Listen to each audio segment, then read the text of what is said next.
Soomaaliya waa dhul leh hanti dabiici ah oo aan wali laga faa'iideysan. Sanado badan waxaa lagu qeexay waxyaabaha ay maqan tahay halkii laga qiimeyn lahaa waxa ay hayso. Si kastaba ha ahaatee, gudaha Soomaaliya waxaa ku jira kheyraad qiimo badan oo haddii si habboon loo maareeyo saldhig u noqon kara dhaqaale kobciya oo xoogan.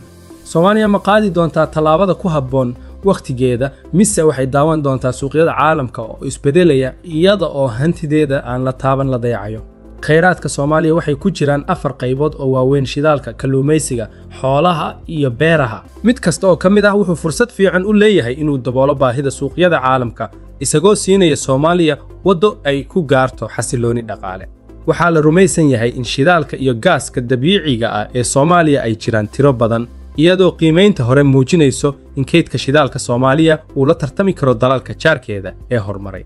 isla mar ahaantaas, kalluumaysigeeda waa mid ka mid ah kuwa ugu qanisan Afrika, iyadoo xeebteedu tahay tan ugu dheer Afrika. biyaha Soomaaliya waxaa ku badan kalluunka sida tuna iyo kuwa kale oo qiimo sare leh oo laga jecel yahay suuqyada caalamka. xagga xoolaha, Soomaaliya waxay leedahay fursad kale oo muhiim ah. geela, lo'da, ariga iyo idaha ayaa muddo dheer ahaa laf dhabarka dhoofinta Soomaaliya, gaar ahaan suuqyada bariga dhexe, halkaas oo hilibka Soomaaliya loo qiimeeyo tayadiisa dabiiciga ah iyo quudinta dabiiciga ah awgeed. ugu dambeyntii, gobolka Koonfureed ee Soomaaliya wuxuu leeyahay rajo gaar ah oo dhanka beeraha ah. Webiyada Juba iyo Shabeelle waxay taageeraan dhul barwaaqo ah oo ku habboon beero badan. gobolkan waxa uu durba soo saaraa dalagyada muhiimka ah sida masagada, galleyda iyo sisinta, waxaana suurtagal ah in wax soo saarkiisa uu kordho haddii maalgashi iyo kaabayaal loo helo.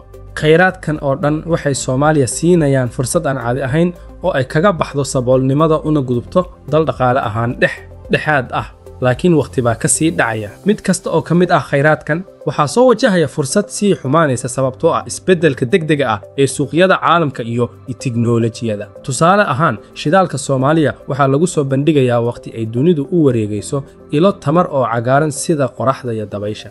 baahida shidaalka ayaa la filayaa inay gaarto meel sare kadibna hoos u dhacdo mustaqbalka dhow. haddii Soomaaliya ay ku guuldaraysato inay xasiloonaato oo ay maalgashato soo saarista shidaalkeeda, waxay ka daawan kartaa suuqyada caalamka oo u wareegaya ilo kale oo tamar ah. sheekadu waa isku mid xagga kalluumaysiga.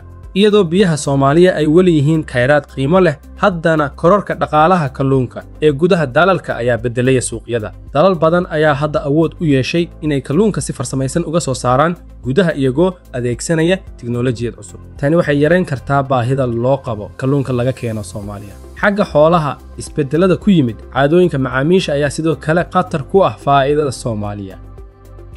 warshadaha hilibka ee caalamka waxay hadda la tartamayaan hilibka laga sameeyo shaybaarada iyo kuwa asal ahaan ka yimaada dhirta, kuwaas oo faa'iidooyin deegaanka u leh oo soo jiita macaamiisha casriga ah. haddii Soomaaliya aysan ballaarin awoodeeda wax soo saarka iyo dhoofinta, suuqyada caalamka ee hilibka dhaqameedku way sii yaraan doonaan. beeraha waxay soo bandhigaan fursadda ugu weyn iyo khatarta ugu weyn. koonfurta Soomaaliya, awoodda lagu soo saari karo dalagyo dabooli kara baahida gudaha iyo tan caalamiga ah ayaa muuqata. si kastaba ha ahaatee, awooddan weli looma hirgelin sida ugu fiican, maadaama kaabayaal liita iyo maalgashi yar ay xakameeyaan wax soo saarka. tani waxay yareyn kartaa baahida loo qabo dalagyada laga keeno Soomaaliya. hantida dabiiciga ah ee Soomaaliya waxay maanta qiimo sare ku leeyihiin suuqyada caalamka. haddii si wanaagsan loo maareeyo, waxay Soomaaliya ka saari kartaa saboolnimada, waxayna abuuri kartaa dakhli lagu maalgeliyo dhaqaalaha oo laga dhigo mid kala duwan oo waara. jidka Soomaaliya waa mid cad, laakiin waqti ayaa lagaga bixi karaa. xasilooni, kaabayaal wanaagsan iyo jawi u fiican maalgashiga waa kuwa muhiim u ah bedelidda kheyraadkaas kuwa dhaqaale kobcinaya. iyadoo tiknoolajiya cusub iyo ilo kale oo tamar la samaysanayo, Soomaaliya waxay u baahan tahay inay dhaqso u dhaqaaqdo. mustaqbalka wuxuu ku jiraa gacmaha hogaamiyayaasha Soomaaliya, maalgashadayaasha iyo dadkeeda. waqtigan waa kii Soomaaliya inay tallaabada saxda ah qaado.